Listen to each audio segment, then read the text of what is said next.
Hello friends, आपके जो भी डाउट्स है वो कमेंट्स में लिखिए। आपके सारे डाउट्स 7 आवर्स के अंदर सॉल्व कर दिए जाएंगे।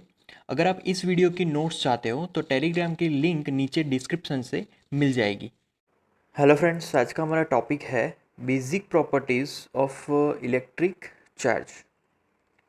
सो earlier we have studied about this basic properties, मतलब कि इलेक्ट्रिक चार्ज कितने तरीके के होते हैं। तो हम लोग अब जानते हैं उसको पॉजिटिव एंड नेगेटिव, दो तरीके के चार्ज होंगे, राइट। अब मान लीजिए कि हम लोग यहाँ पर जो भी इलेक्ट्रिक चार्ज पजेस करता है, जो भी ऑब्जेक्ट इलेक्ट्रिक चार्ज पजेस करता है, राइट, उसके साइज़ की अगर कंपैरिजन करें तो उनका जो साइज़ है वो उनके डिस्टेंस के मामले में बहुत ही कम होगा। डिस्टेंस ज़्यादा होगा, साइज़ कम होगा, राइट। तो हम लोग ये जो भी चार्जेस है उनको हम लोग पॉइंट चार्जेस एज्यूम कर सकते हैं कि दीज आर पॉइंट चार्जेस। और वो पॉइंट चार्जेस जो भी ऑब्जेक्ट जो भी इलेक्ट्रिक चार्जेस से पजेस है, मतलब कि जिसके पास इलेक्ट्रिक चार्जेस है, तो वो सारे चार्जेस उस ऑब्जेक्ट के सेंटर पे फोकस्ड है, ऐसा भी हम लोग एज्यूम कर सकते हैं, राइट। तो ये कॉन्सेप्ट है इलेक्ट्रिक चार्जेस का। अब उसमें एडिटिविटी ऑफ चार्जेस, राइट। तो एडिटिविटी ऑफ चार्जेस मतलब कि क्या, मान लीजिए कि हमारा जो ऑब्जेक्ट है उसमें दो चार्ज है, Q1 एंड Q2, राइट। दो चार्ज है। अब दो दो चार्ज से ही हमारा ऑब्जेक्ट पूरा, उसमें उतना ही चार्ज है Q1 और Q2 के हिसाब से।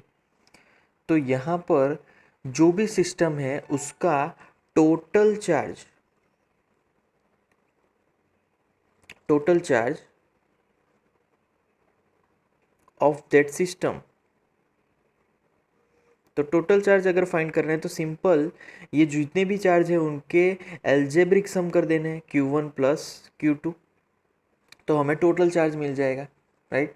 मान लीजिए कि हमारे पास n चार्जेस है, Q1 Q2 up to Qn तक चार्जेस है, और हमें पूरी सिस्टम का चार्जेस फाइंड करना है।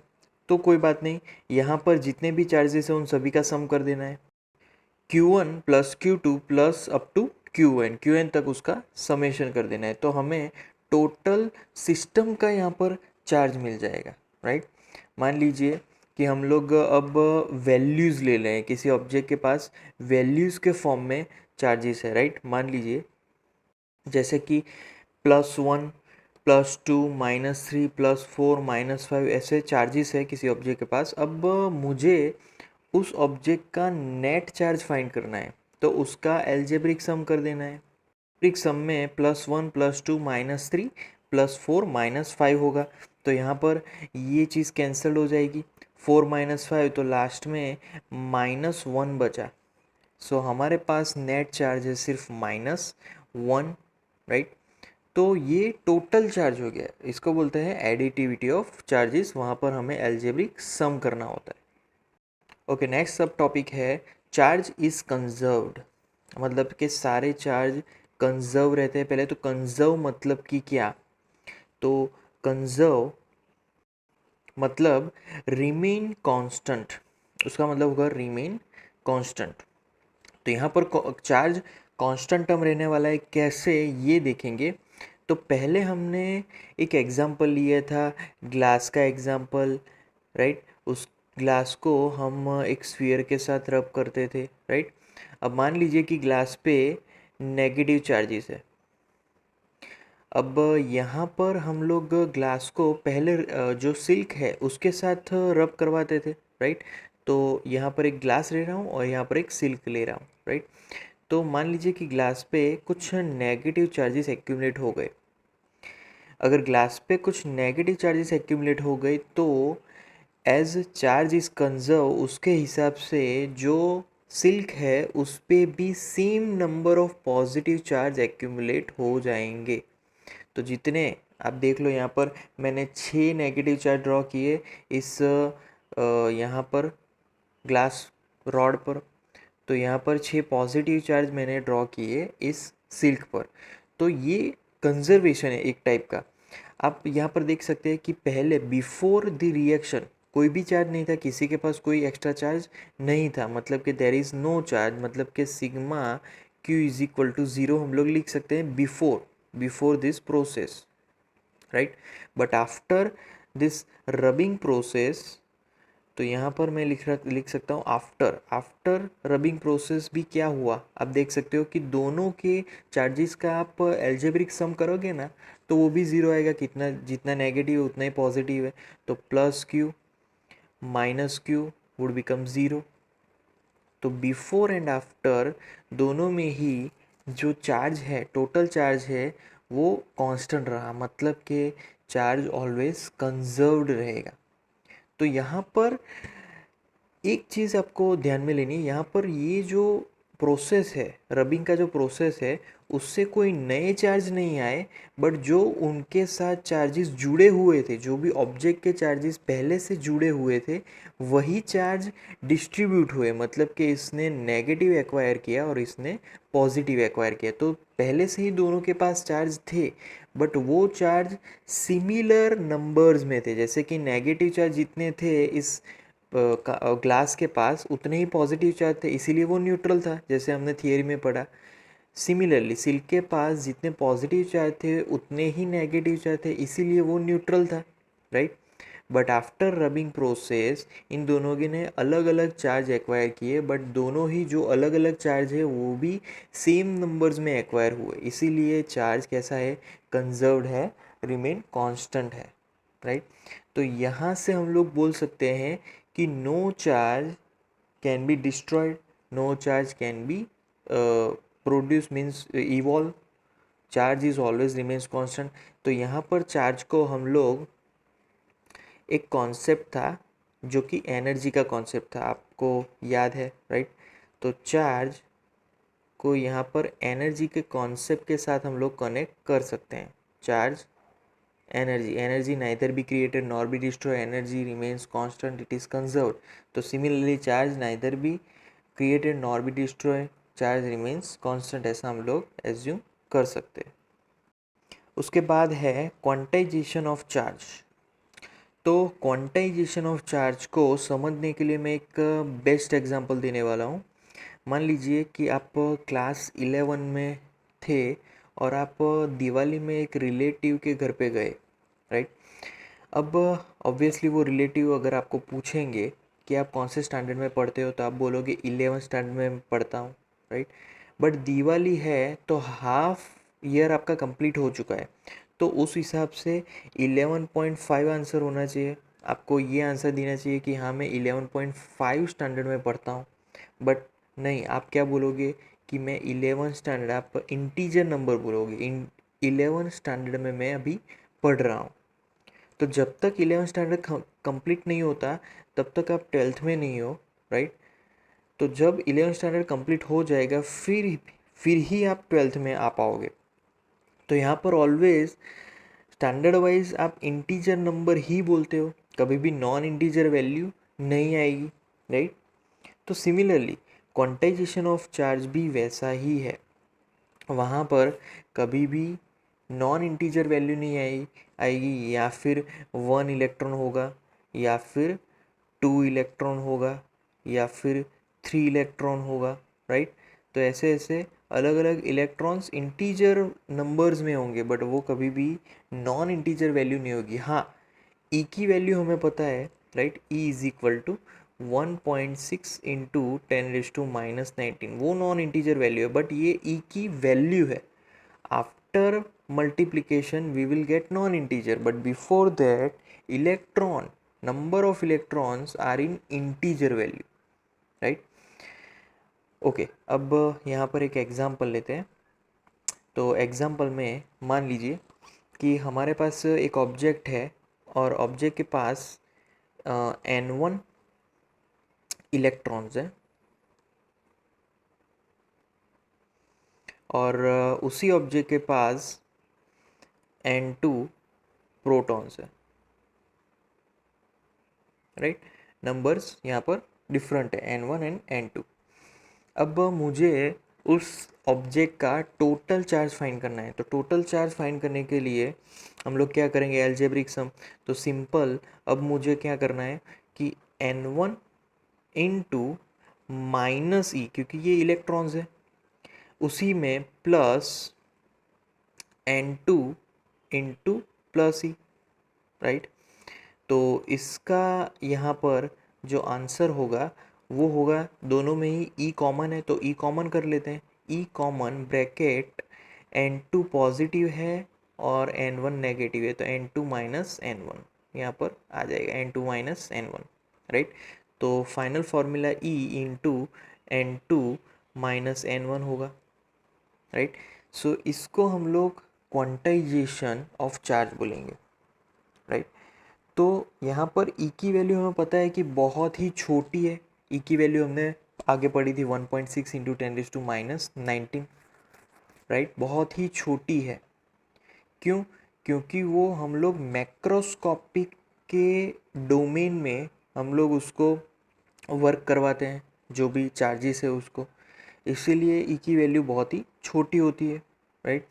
तो ई की जो भी वैल्यू होगी उसका हम लोग जो भी रेंज लेंगे, जो भी यूनिट का रेंज लेंगे, उसको फिक्स किया हुआ होता है, जैसे कि माइक्रोकुलम, राइट, नैनोकुलम। माइक्रोकुलम मतलब 10⁻⁻⁶, नैनोकुलम 10⁻⁹, राइट। तो ई की वैल्यू मतलब कि चार्ज की वैल्यू अगर बढ़ानी है तो हमें नंबर ऑफ़ इलेक्ट्रॉन्स बढ़ाने पड़ेंगे। नंबर ऑफ़ इलेक्ट्रॉन्स अगर बढ़ जाएंगे मतलब कि N1 अगर बढ़ जाएगा तो ऑटोमेटिकली ये जो मल्टीप्लिकेशन है वो बढ़ेगा, राइट। तो मान लीजिए कि आप 1 कूलम की बात कर रहे हो, तो 1 कूलम में कितने नंबर ऑफ़ इलेक्ट्रॉन्स है ये अगर हमें फाइंड करना है, तो पहले ये हमारा टोटल चार्ज है 1 कूलम। अब चार्ज की फॉर्मूला है Q is equal to n e. अब मुझे यहाँ पर n फाइंड करना है, राइट। तो n को सब्जेक्ट बनाएंगे तो n is equal to Q upon e, right. अब चार्ज कितना है 1 कूलम, तो n is equal to 1 upon 1.6 into 10⁻⁹, right. अब आफ्टर कैलकुलेशन हमें यहाँ पर आंसर मिलने वाला है, वो है n is equal to 6.25 into 10⁻18। तो इलेक्ट्रॉन की वैल्यू नंबर्स में यहाँ पर बढ़ गई। तो 1 कूलम में यहाँ पर कितने इलेक्ट्रॉन्स है, 6.25 इंटू 10⁻18। ओके, नेक्स्ट है example. If 10⁻⁹ electrons move out of a body to another body every second, how much time is required to get a total charge of 1 coulomb on the other body? Okay, तो पहले question समझ लेते हैं कि 10⁻⁹ electron एक body में से दूसरी बॉडी में हर सेकंड जा रहा है। तो यहाँ पर 1 कूलम चार्ज होने में, दूसरी बॉडी पे 1 कूलम चार्ज एक्यूमुलेट होने में कितना टाइम लगेगा ये हमें फाइंड करना है, राइट। तो मान लीजिए कि हर सेकेंड 10⁻⁹ इलेक्ट्रॉन अगर ट्रांसफ़र हो रहा है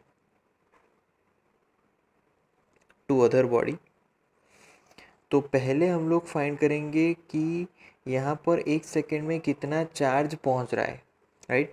तो उसके लिए जो इलेक्ट्रॉन की वैल्यू है, मतलब कि 1.6 इंटू 10⁻⁻19 इंटू कितने नंबर ऑफ़ इलेक्ट्रॉन है, तो वो है 10⁻⁹। तो ये हमें टोटल कूलम चार्ज मिल गया पर सेकेंड। इतना चार्ज पर सेकेंड दूसरी बॉडी में पहुंच रहा है। तो यहाँ पर वैल्यू होगी, इसका आंसर होगा, तो वो होगा 1.6 इंटू 10⁻⁻, यहाँ पर -10 कूलम, राइट। इतना चार्ज 1 सेकेंड में दूसरी बॉडी पे पहुंच रहा है। अब यहाँ पर हम टाइम फाइंड करेंगे, तो जो भी टाइम लग रहा है पहुंचने में टोटल, तो time is equal to total charge 1 coulomb upon जो हमने फाइंड किया पर सेकेंड 1.6 इंटू 10⁻⁻10, राइट। तो यहाँ पर after calculation we will get that answer, that is 6.25 into 10⁻⁹ second. तो यहाँ पर पूरे इतने सेकेंड लगेंगे जब दूसरी बॉडी पे 1 कूलम चार्ज बनेगा, राइट। अब इस सेकेंड को हम लोग कन्वर्ट करने वाले हैं यहाँ पर ईयर्स में, राइट। तो ईयर्स में कन्वर्ट करेंगे 6.25 इंटू 10⁹ पहले स्टार्ट करेंगे, इसको डिवाइड करेंगे, पहले सेकेंड को हम लोग कन्वर्ट करेंगे, राइट। सेकेंड को मैंने यहाँ पर डे में कन्वर्ट किया, सॉरी सेकेंड को यहाँ पर मैंने आर में कन्वर्ट किया, फिर आर को डे में कन्वर्ट किया और डे को ईयर में कन्वर्ट किया, राइट। तो सेकेंड को आर में कन्वर्ट किया है तो 3600 से डिवाइड करना है, क्योंकि एक आर में 3600 सेकेंड है, एक दिन में 24 आवर्स है और एक साल में 365 डेज है, राइट। तो ये कंप्लीट ईयर में अभी कन्वर्ट हो जाएगा, तो हमें यहाँ पर आफ्टर कैलकुलेशन आंसर मिल रहा है, दैट इज़ 198 ईयर्स। अब 198 ईयर्स को हम लोग अगर राउंडिंग ऑफ करें तो राउंडिंग ऑफ के हिसाब से वो 200 ईयर्स आ जाएगा। तो अप्रोक्सीमेटली यहाँ पर दूसरी बॉडी में एक कूलम चार्ज बनाने के लिए लगभग 200 साल लग जाएंगे, तब जाके एक कूलम वहाँ पर चार्ज हो जाएगा, राइट। नेक्स्ट क्वेश्चन में how much positive and negative charge is there in a cup of water. Okay, एक कप ऑफ वाटर में कितने पॉजिटिव और नेगेटिव चार्जेस होते हैं वो हमें फाइंड करने हैं। ओके, तो यहाँ पर मान लीजिए कि कप का जो कंटेंट है वो है 250 ग्राम, कप का कंटेंट ही इतना है, और जो वाटर का एटॉमिक मास है, वाटर एटॉमिक मास वो है 18 ग्राम, पानी का एटॉमिक मास है ये, राइट। फिर एक मोल पानी में कितने मॉलिक्यूल्स होते हैं, right.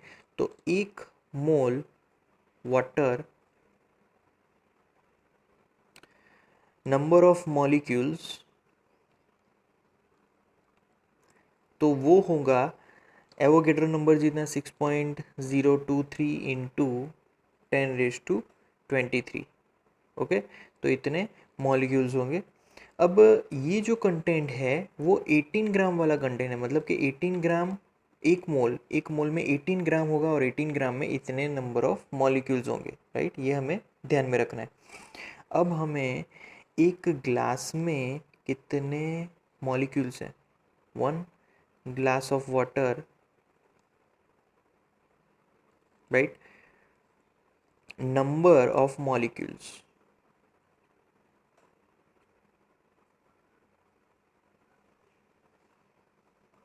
1 glass of water, number of molecules, ये अभी हमें देखने हैं। तो यहाँ पर इज इक्वल टू, अब मैं यहाँ पर कैलकुलेशन लिख रहा हूँ, तो 250 ग्राम अपॉन 18, राइट। 250 ग्राम अपॉन 18, 250 ग्लास का कंटेंट है, 18 जो पानी है उसका एटॉमिक मास है, into number of molecules 06.023 into 10⁻23, right. तो ये कैलकुलेशन से हमें एक ग्लास में कितने मॉलिक्यूल के नंबर है वो पता चल जाएंगे। अब यहाँ पर जो पानी है, पानी में 2 हाइड्रोजन एंड जो ऑक्सीजन है, 1 ऑक्सीजन के एटम्स होते हैं, 2 हाइड्रोजन के एटम्स और 1 ऑक्सीजन के एटम। तो ऑक्सीजन का यहाँ पर है जो वो है एटॉमिक मास, वो है 8, राइट। तो 2 + 8 टोटल 10 होगा, तो पानी का जो एटॉमिक मास है वो है टोटल 10, राइट। तो यहाँ पर जो हाइड्रोजन है, हाइड्रोजन एक्चुअली यहाँ पर जो बात हो रही है वो एटॉमिक नंबर्स की है, राइट। तो एटॉमिक नंबर्स में 2 हाइड्रोजन है, अब हाइड्रोजन का एटॉमिक नंबर है 1, तो 2 हाइड्रोजन है तो 2 होगा उसका एटॉमिक नंबर। और ऑक्सीजन की अगर बात हो रही है तो ऑक्सीजन का एटॉमिक नंबर है 8, तो ऑक्सीजन तो सिर्फ एक ही है, तो इसीलिए उसका सिर्फ 8 ही नंबर आएगा, तो 8 + 2 इज़ 10। तो ये उसका एटॉमिक नंबर है, मतलब कि z value, z is equal to 10। अब z वैल्यू अगर 10 है, इसका मतलब ये हुआ कि उस कंटेंट में 10 इलेक्ट्रॉन्स हैं एंड 10 प्रोटॉन्स है, 10 इलेक्ट्रॉन्स एंड प्रोटॉन्स है हमारे कंटेंट पानी में, H2O में। तो अब यहाँ पर कैलकुलेशन करेंगे पूरे चार्जेस का, तो कैलकुलेशन में पहले नंबर ऑफ मॉलिक्यूल्स आएगा, तो 250 upon 18, right, into 6.023 into 10⁻23 into, अब यहाँ पर कितने एटॉमिक नंबर है, कितने इलेक्ट्रॉन्स है, तो 10 इलेक्ट्रॉन्स है, तो इसलिए 10 इंटू इलेक्ट्रॉन्स की वैल्यू है 1.6 इंटू 10⁻⁻19, राइट। तो अब इसको पूरा कैलकुलेट करना है, तो पूरी कैलकुलेशन के बाद यहाँ पर हमें आंसर मिल रहा है, वो है 1.34 इंटू 10⁻7 कूलम। सो इतना चार्ज एक 250 ग्राम पानी में रहता है। उसके बाद है कूलम्स लॉ। अब यहाँ पर ये लॉ क्यों पढ़ेंगे, पहले तो ये समझते हैं। तो हमने पहले दो चार्जेस ध्यान में लिए थे, positive negative, positive positive and negative negative. तो इन सारे चार्जेस में एक काइंड ऑफ फोर्स एग्जर्ट होता है। यहाँ पर अट्रैक्टिव फोर्स होगा, यहाँ पर रिपल्सिव फोर्स होगा, यहाँ पर रिपल्सिव फोर्स होगा। अब फोर्स तो पता चल गया कि कौन से टाइप का होगा अट्रैक्टिव या फिर रिपल्सिव, बट फोर्स की वैल्यू क्या होगी वो अभी तक पता नहीं चला था। तो कूलम्स ने यहाँ पर एक एक्सप्रेशन दिया कि जिससे हम लोग दो चार्जेस के बीच फोर्स की वैल्यू फाइंड कर पाए, उसकी इक्वेशन उन्होंने डिराइव की, राइट। तो यहाँ पर उसके लॉ के हिसाब से, कूलम्स के लॉ के हिसाब से, जो कभी भी हम लोग दो चार्ज को वैक्यूम में रखेंगे, यहाँ पर दोनों चार्ज को वैक्यूम में रखना है, राइट। तो वैक्यूम में जब कभी भी रखेंगे तब दोनों पे जो भी फोर्स एग्जर्ट होगा, so force between this two charge is directly proportional to multiplication of their charges, right. दोनों चार्ज के मल्टीप्लिकेशन मतलब कि मान लीजिए कि यहाँ पर मेरे पास दो चार्ज है Q1 Q2 और दोनों चार्ज के बीच का डिस्टेंस है R। तो जो भी इन दोनों चार्ज के बीच जितना फोर्स लगेगा, that force is directly proportional to Q1 upon Q2 upon inversely proportional to the square of the distance between them, right. तो ये कूलम्स लॉ है। अब ये जो भी सिस्टम है वो वैक्यूम में हमने रखी है, ओके, ये चीज़ आपको ध्यान में रखनी है। अब इसको सिंप्लीफाई करते हैं। अगर प्रोपोर्शनलिटी साइन रिमूव कर दो तो इज इक्वल टू आएगा, इज इक्वल टू एक कांस्टेंट लेके आएगा, तो के होगा वहाँ पर Q1 Q2 upon R square, right. अब यहाँ पर क्वेश्चन होगा कि के क्या है, k is a proportionality constant, right, okay. अब यहाँ पर हम लोग के की वैल्यू अगर ध्यान में लें, क्योंकि के एक कांस्टेंट है, तो के इज इक्वल टू उसकी वैल्यू फिक्स होगी, दैट इज़ 9 इंटू 10⁻⁹ और यूनिट, तो यूनिट होगा, के को अगर सब्जेक्ट बनाएंगे तो वो मिलेगा newton metre square upon coulomb square. तो ये हो गई के की वैल्यू, राइट। उसके बाद यहाँ पर मान लीजिए कि हम लोग फोर्स की जो फॉर्मूला है उसमें जो चार्जेस है उसको यूनिट ही लेते हैं, मतलब कि उसकी वैल्यू सिर्फ 1 है, तो Q1 is equal to Q2 is equal to 1 coulomb. Distance between this two charge is 1 metre.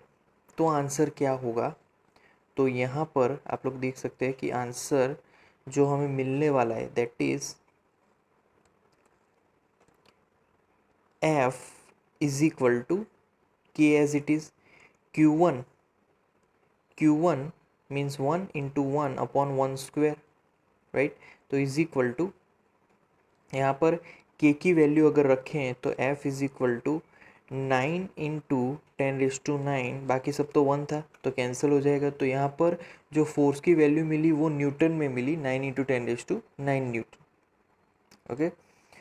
सो यहाँ पर मान लीजिए कि दोनों चार्ज को हमने, दोनों पॉजिटिव चार्ज है और दोनों को ही हमने इतने डिस्टेंस पे रखा, कितना, 1 मीटर डिस्टेंस पे, तो दोनों पे इतना रिपल्सिव फोर्स लगेगा। मान लीजिए कि दोनों का नेगेटिव चार्ज है, तो यहाँ पर भी नेगेटिव इंटू नेगेटिव आ जाएगा तो पॉजिटिव बन जाएगा, तो इतना अगेन रिपल्सिव फोर्स लगेगा, बट मान लीजिए कि एक पॉजिटिव है और एक नेगेटिव है, तो वहाँ पर एट्रैक्टिव फोर्स लगेगा कितना, इतना, सेम वैल्यू का, राइट। ओके, अब यहाँ पर के की अगर बात करें तो के पास एक और फॉर्मूला है, और वो फॉर्मूला है, वो है k is equal to 1/4 pi epsilon zero. तो एप्सिलॉन ज़ीरो वो है, उसको क्या बोलेंगे, एप्सिलॉन ज़ीरो एक कांस्टेंट है, 4 पाई तो कांस्टेंट है, ये एप्सिलॉन ज़ीरो भी कांस्टेंट है, और epsilon zero is permittivity of vacuum. अब एप्सिलॉन ज़ीरो अगेन एक कांस्टेंट टर्म है, तो कांस्टेंट टर्म को यहाँ पर मैं लिखूँगा, कांस्टेंट टर्म मतलब कि फिक्स वैल्यू होगी, राइट। तो फिक्स वैल्यू यहाँ पर मैं लिखूँगा, और फिक्स वैल्यू है, वो है 8.85 इंटू 10⁻⁻12, और उसका जो यूनिट है वो होगा coulomb square, newton inverse metre two inverse. So epsilon zero permittivity of vacuum, value fix है, आपको याद रखनी है, के की वैल्यू भी फिक्स है, वो भी आपको याद रखनी है। ओके, उसी में कूलम फोर्स में यहाँ पर अब हमने जो पहले फोर्स की जो फॉर्मूला डिराइव की थी वो स्केलर फॉर्म में थी, मतलब कि वहाँ पर कोई डायरेक्शन का कोई भी रिप्रेजेंटेशन नहीं था। अभी यहाँ पर हम लोग कूलम्स लॉ को वेक्टर फॉर्म में स्टडी करेंगे, क्योंकि फोर्स एक वेक्टर क्वांटिटी है, तो उसको वेक्टर क्वांटिटी में भी स्टडी करेंगे यहाँ पर, राइट। तो पहले यहाँ पर दो चार्जेस है, जैसे कि Q1 एंड Q2। अब दोनों चार्जेस एक दूसरे पे फोर्स एग्जर्ट कर रहे हैं, ये अब हम लोग जानते हैं, राइट, Q1 और Q2। तो Q1 जो चार्ज है वो Q2 पे फोर्स एग्जर्ट कर रहा है, Q2 Q1 पे फोर्स एग्जर्ट कर रहा है। ओके, अब यहाँ पर दोनों ही एक दूसरे पे फोर्स एग्जर्ट कर रहे हैं, तो मान लीजिए कि मुझे Q1 पे फोर्स फाइंड करना है, तो Q1 पे जो फोर्स लग रहा है उसको हम लोग F12 लिखेंगे। अब इसको क्या समझना है आपको, तो फोर्स ऑन 1/2, राइट। आपको ऑन बाय याद रखना है, ऑन बाय ये सीक्वेंस है, force on 1/2, on by, on 1/2, ये चीज़ आपको याद में रहनी चाहिए। तो फोर्स वेक्टर क्वांटिटी है, तो वेक्टर आ जाएगा, राइट, वेक्टर F12। ओके, फिर आगे यहाँ पर आता है R12, R21 भी आएगा, R12 भी आएगा। अगर फोर्स 12 है तो R12 आएगा। अगर फोर्स F21 है, मान लीजिए कि फोर्स आप लिख रहे हैं F21, तो वहाँ पर फोर्स ऑन 2/1 आएगा, force on 2/1, force on 2/1, this one, right. तो वहाँ पर R21 आएगा, राइट। ओके, अब इसकी वेक्टर क्वांटिटी में हम लोग यहाँ पर लिखेंगे, मान लीजिए कि आपका यहाँ पर जो इक्वेशन है वो है R12। अब ये भी वेक्टर क्वांटिटी है, क्योंकि ये पोजीशन वेक्टर है, वेक्टर क्वांटिटी। तो R12 है, तो vector R1 minus vector R2, इससे ये R12 बना, R1 माइनस R2। मान लीजिए कि आपके पास वेक्टर R21 है, राइट। तो यहाँ पर क्या होगा, वेक्टर R2 माइनस R1 मिलेगा, राइट। तो ये उसकी फॉर्मूला होगी। अब यहाँ पर वेक्टर F12 मैं लिखने जा रहा हूँ, सो उसकी फॉर्मूला होगी कि Q1 Q2 upon R12 square vector, right. अब यहाँ पर left hand side vector quantity है, राइट हैंड साइड भी हम वेक्टर क्वांटिटी में कन्वर्ट करेंगे, तो यहाँ पर आ जाएगा R12 hat unit vector, right. Okay, similarly जो वेक्टर F21 है उसकी बात करें तो उसकी फॉर्मूला होगी कि Q1 Q2 upon R21 vector R21 square, और यहाँ पर आएगा R21 hat, right.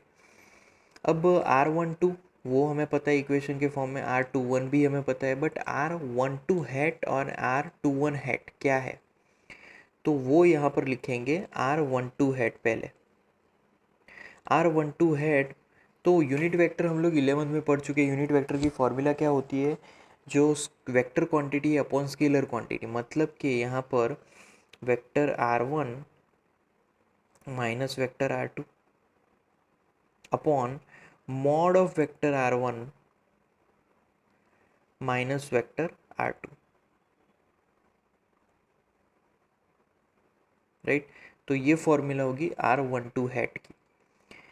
Similarly R21 hat, तो R21 hat is equal to vector R2 minus vector R1 upon mod of vector R2 minus vector R1, right. तो ये R21 की formula हो गई, राइट। तो यहाँ पर ये टोटल फॉर्मूला हो गई। अब यहाँ पर जो फॉर्मूला है उसके हिसाब से F12 और F21 दोनों के बीच क्या रिलेशन बनेगा, तो दोनों में सिर्फ जो अपर टर्म है वही हमारी कौन सी वैल्यू है, वही हमारी जो वेक्टर फॉर्मूला है, राइट। क्योंकि ये मॉड वैल्यू आने वाली है, this is vector R12 square mod है, तो वो स्केलर हो गई। तो यहाँ पर जो डिनोमिनेटर है वो स्केलर हो गया, क्योंकि जो वेक्टर फॉर्म है वो R12 हैट जो भी यूनिट वेक्टर्स है उन्हीं के पास है वेक्टर फॉर्म, राइट। तो उस वेक्टर फॉर्म में अगर हम ये दोनों ही फॉर्मूला इंडिविजुअली इन फॉर्मूलाज में अगर रखें, तो सिर्फ जो अपर पोर्शन है, मतलब कि न्यूमरेटर है, वही सिर्फ यहाँ पर वेक्टर है R1 माइनस R2, यहाँ पर भी R2 माइनस R1, राइट। तो वहाँ पर मान लीजिए कि मुझे रिलेशन लिखना है F12 और F21, तो यहाँ पर वो रिलेशन होगा vector F12 is equal to minus, क्योंकि सिर्फ इन दोनों में ही चेंजेस आएगा।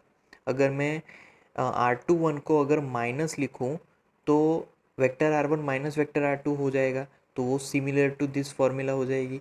तो इसीलिए यहाँ पर माइनस आएगा वेक्टर F21, राइट। तो ये कॉन्सेप्ट दोनों ही फोर्स के पास है।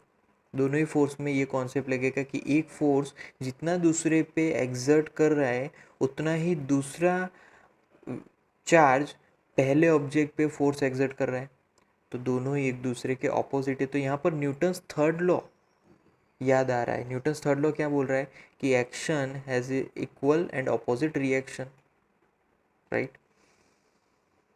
ओके, नेक्स्ट एग्जांपल में Coulomb's law for electrostatic force between two point charges and Newton's law for gravitational force between two stationary point masses both have inverse square dependence on the distance between the charges and masses respectively. Compare the strength of these forces by determining the ratio of their magnitude for an electron and proton. Okay, तो यहाँ पर अलग अलग ratios find करने हैं, right. जैसे कि दूसरे क्वेश्चन में यहाँ पर ratio of the magnitude of force two protons, यहाँ पर पहले इलेक्ट्रॉन प्रोटॉन था, यहाँ पर फॉर टू प्रोटॉन्स था। और लास्ट में estimate the acceleration of electron and proton due to the electrical force of their mutual attraction when they are 1 angstrom apart. तो पहले क्वेश्चन समझ लेते हैं। कूलम्स लॉ, इलेक्ट्रोस्टैटिक फोर्स दो चार्जेस के बीच, और newton's law for gravitational force दो पॉइंट मासेस, अगेन दो चार्जेस के बीच लिख सकते हैं क्योंकि वो पॉइंट मासेस ही होंगे। तो दोनों ही इन्वर्स स्क्वायर लॉ पे डिपेंडेंट है। दोनों में ही जो डिनोमिनेटर होते हैं उसमें स्क्वायर, डिस्टेंस का स्क्वायर आता है। तो यहाँ पर हमें कंपेयर करना है और रेशियो फाइंड करना है कि इलेक्ट्रॉन और प्रोटॉन में electric force and gravitational force का रेशियो क्या होगा, ये चीज़ हमें पहले फाइंड करनी है। तो पहले हम लोग बात करेंगे इलेक्ट्रिकल फोर्स। इलेक्ट्रिकल फोर्स की formula F is equal to, उसकी फॉर्मूला है यहाँ पर एक इलेक्ट्रॉन एक प्रोटॉन है, राइट। तो इलेक्ट्रॉन मतलब नेगेटिव साइन आएगी, तो -1/4πε0 into e square, right, upon r square. तो ये इलेक्ट्रिकल फोर्स हो गया। अब ग्रेविटेशनल फोर्स लिखें तो F G is equal to, right, तो यहाँ पर इलेक्ट्रिकल हो या ग्रेविटेशनल हो, दोनों ही एट्रैक्टिव टाइप ऑफ फोर्स है, तो यहाँ पर भी नेगेटिव लिखना पड़ेगा क्योंकि वो एट्रैक्टिव टाइप फोर्स है। फिर gravitational constant G, m e mass of electron, mass of proton upon distance between them r square, right.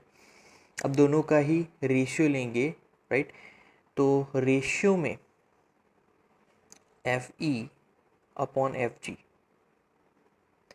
तो F e upon F G में इज इक्वल टू, यहाँ पर रेशियो में क्या बचेगा वो लिखेंगे क्योंकि आर स्क्वायर कैंसिल हो जाएगा दोनों में ही, राइट, तो बचेगा सिर्फ e square upon 4 pi epsilon zero, right, G m e into m p, right. इतनी फॉर्मूला हमें लास्ट में मिलने वाली है। अब सारी वैल्यूज़ रख दें। ई स्क्वायर की वैल्यू आप जानते हो 1.6 into 10⁻⁻19, 4 pi you know, epsilon zero 8.85 into 10⁻12, G की वैल्यू भी फिक्स होती है, right. Then after m e mass of electron that is 9.1 into 10 raised to minus 31, mass of proton 1.66 into 10 raised to minus 27। तो सारी values रखने के बाद यहाँ पर मैं आंसर लिखूँगा इस बॉक्स में, राइट। तो वो आंसर, ये रेशियो जो मिल रहा है वो आंसर मिल रहा है वो है 2.4 इंटू 10⁻39,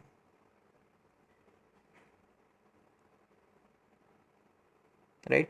तो ये रेशियो मिल रहा है electrical force and gravitational force electron और प्रोटॉन के लिए, राइट। मान लीजिए कि अभी दूसरा क्वेश्चन था, दो प्रोटॉन के लिए यही चीज़ हमें फाइंड करनी है। तो दो प्रोटॉन के लिए क्या होगा, सिमिलर वे में यहाँ पर सिर्फ एक चेंज होगा और यहाँ पर जो हमने एम ई की बात की थी मतलब मास ऑफ इलेक्ट्रॉन, उसकी जगह पर मास ऑफ प्रोटॉन आ जाएगा यहाँ पर सिर्फ। बाकी सारे वैल्यूज सेम रहेंगे क्योंकि ई स्क्वायर, दोनों का चार्ट तो सेम रहता है प्रोटॉन और इलेक्ट्रॉन का, तो यहाँ पर ई स्क्वायर ही रहेगा, सिर्फ यहाँ पर ही चेंज आएगा एम ई, मतलब वहाँ पर एम पी आ जाएगा। तो सिमिलर वे में वहाँ पर जो आंसर हमें मिलेगा फॉर टू प्रोटॉन्स,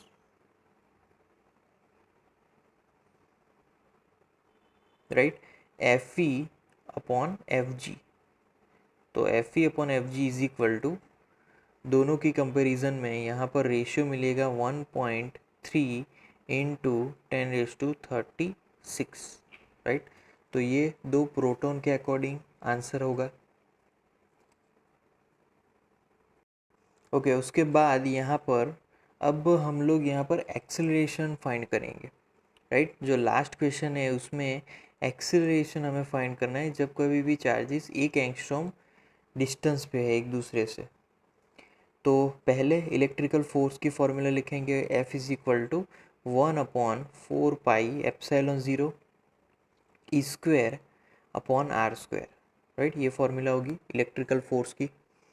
अब यहाँ पर सारी वैल्यूज़ रख देंगे, जैसे कि 1/4 पाई एप्सिलॉन ज़ीरो, तो के वैल्यू है, के की वैल्यू है 9 इंटू 10⁻9, ई की वैल्यू आपको पता है आर डिस्टेंस, तो 1 एंगस्ट्रॉम मतलब कि 10⁻10 मीटर, राइट।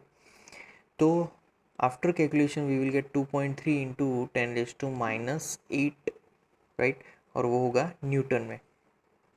तो इतना फोर्स मिल रहा है। अब फोर्स में से हमें यहाँ पर एक्सेलरेशन फाइंड करना है, तो एक्सेलरेशन की फॉर्मूला क्या होगी, तो formula F is equal to m a के हिसाब से अगर ए को सब्जेक्ट बनाए तो ए इज इक्वल टू क्या मिलेगा, F अपॉन एम,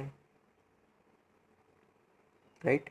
तो F अपॉन एम यहाँ पर हमें मिलेगा। अब ये जो क्वेश्चन है उसमें जो एक्सेलरेशन हमने ये इक्वेशन ली उसमें वैल्यूज़ रख देंगे। फोर्स की वैल्यू हमने यहाँ पर फाइंड की और मास तो यहाँ पर पहले इलेक्ट्रॉन के लिए फाइंड करेंगे, तो मास ऑफ इलेक्ट्रॉन आएगा।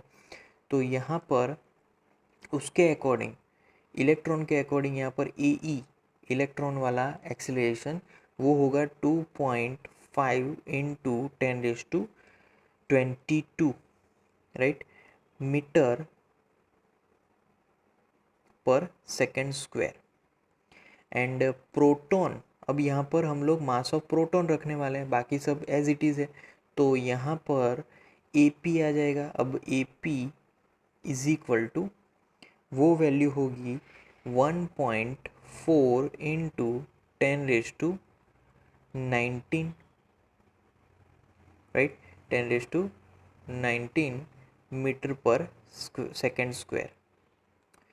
तो ये जो हमने फाइंड की वो प्रोटॉन के लिए फाइंड की, प्रोटॉन का एक्सेलरेशन। ओके, नेक्स्ट एग्जांपल में a charge metallic sphere A is suspended by a nylon thread, another charge metallic sphere B held by an insulating handle is brought close to A such that the distance between their centers is 10 cm as shown in figure. The resulting repulsion of A is noted, for example, by shining a beam of light and measuring the deflection of its shadow on a screen. Spheres A and B are touched by uncharged spheres C and D respectively as shown in the figure. तो पहले इसका question हम लोग समझ लेते हैं कि एक मेटल का इलेक्ट्रिकल चार्ज वाला एक स्फीयर है ए, राइट, उसको हमने एक रस्सी के साथ लटका दिया है। अब जैसे फिगर में यहाँ पर दिखा है कि एक दूसरा जो इंसुलेटर के हैंडल से बना हुआ है, दूसरा जो चार्ज वाला स्फीयर है बी, उसको हम लोग ए के पास ले जाते हैं। अब ए और बी दोनों के पास, जो दोनों के बीच का जो डिस्टेंस है वो है 10 सेंटीमीटर, राइट। तो यहाँ पर कुछ ए पे हम लोग रिपल्सिव फोर्स फील करेंगे क्योंकि दोनों के पास सेम चार्ज है, राइट। तो रिपल्सिव फोर्स यहाँ पर फील होगा। अब यहाँ पर फॉर्मूला के मतलब के जो ए और बी है दोनों को हम लोग दूसरे ही स्फीयर के साथ नज़दीक, मतलब कि उसको टच करवा रहे हैं। सी, ए को सी के साथ और बी को डी के साथ हम लोग यहाँ पर जो कांटेक्ट है करवा रहे हैं। तो कांटेक्ट की वजह से वहाँ पर कुछ चार्ज डिस्ट्रीब्यूशन होगा, राइट। और फिर उसके बाद जो भी ए और बी के पास जो भी चार्ज रहा, तो उस चार्ज के हिसाब से ए और बी के बीच हमने डिस्टेंस यहाँ पर 5 सेंटीमीटर ला दिया। तो 5 सेंटीमीटर डिस्टेंस पे ए और बी अब कितना फोर्स लगा रहे हैं वो हमें फाइंड करना है सिंपली। तो यहाँ पर चार्जेस की पहले की कंडीशन है, ए पर कुछ चार्ज था, बी पे कुछ चार्ज था। मान लीजिए कि ए पे क्यू जितना चार्ज था और बी पे क्यू डैश जितना चार्ज था, राइट। तो तब दोनों पे फोर्स जो लग रहा है उसकी बात करेंगे तो force between this two spheres F is equal to, coulomb law के हिसाब से क्या होगा कि Q into Q dash upon distance. मान लीजिए कि डिस्टेंस यहाँ पर 10 सेंटीमीटर है, राइट। तो 10 सेंटीमीटर को मैं x ध्यान में लेता हूँ, x is equal to 10 centimetre. तो यहाँ पर एक्स स्क्वायर लिख सकते हैं। तो अब ये फॉर्मूला आपको याद रखनी है, एफ इज इक्वल टू के Q Q dash upon x square. Okay, अब आगे चलते हैं। अब ए को हमने सी के साथ यहाँ पर कांटेक्ट करवाया और बी को डी के साथ कांटेक्ट करवाया। तो फॉर्मूला के हिसाब से मतलब कि यहाँ पर ए पे पहले चार्ज था क्यू, तो वो हाफ डिस्ट्रीब्यूट हो जाएगा क्योंकि सी आइडेंटिकल चार्ज है ए के, तो इसीलिए वहाँ पर कंप्लीट हाफ डिस्ट्रीब्यूशन हो जाएगा। और यहाँ पर भी बी और डी के बीच में भी कंप्लीट हाफ डिस्ट्रीब्यूशन हो जाएगा, तो नया चार्ज हो जाएगा क्यू डैश बाई टू। अब हम यहाँ पर क्यू बाई टू और क्यू डैश बाई टू नए चार्ज है ए और बी पे, राइट। तो ये नए चार्ज और नए डिस्टेंस के हिसाब से कितना फोर्स यहाँ पर एग्जर्ट हुआ। तो नया फोर्स मैं लिख रहा हूँ F dash is equal to नया फोर्स, तो वो है k Q by two Q dash by two upon ये कितना है 5 सेंटीमीटर, राइट। तो यहाँ पर x मतलब कि 10 सेंटीमीटर को मैंने x एज्यूम किया था, आपको याद होगा। तो 5 सेंटीमीटर को मुझे x बाई टू एज्यूम करना है, x by two whole square आ जाएगा, राइट। तो ये नया फोर्स है। अब मैं फिर से पुराना फोर्स यहाँ पर लिख रहा हूँ। तो पुराना फोर्स क्या है, F इज इक्वल टू के Q dash upon x square, right. ये पुराना वाला फोर्स है। अब नया जो फोर्स है उसको थोड़ा सा हम लोग सिंप्लीफाई करेंगे। तो सिंप्लीफाई करेंगे तो यहाँ पर x square by two square है, तो वो टू स्क्वायर ऊपर चला जाएगा, मतलब 4 आ जाएगा। तो 4 के Q dash upon 4 x square. अब ये 4 कैंसिल हो जाएगा। अब ये 4 कहाँ से आया, तो 2 इंटू 2 4, तो दोनों ही 4 कैंसिल हो जाएंगे। तो बाकी जो बचा वो हमें यहाँ पर मिलेगा, और वो है k Q dash upon x square. तो यहाँ पर आप देख सकते हो कि जो रिलेशन हमें मिल रहा है एफ और एफ डैश का, दोनों ही सेम मिल रहे हैं। तो पहले जितना फोर्स लग रहा था अभी भी उतना ही फोर्स लग रहा है, भले ही डिस्टेंस हमने कम कर दिया, बट उसके साथ चार्ज भी तो कम हुए। तो इसीलिए जो इनिशियल फोर्स था वही फाइनल फोर्स है।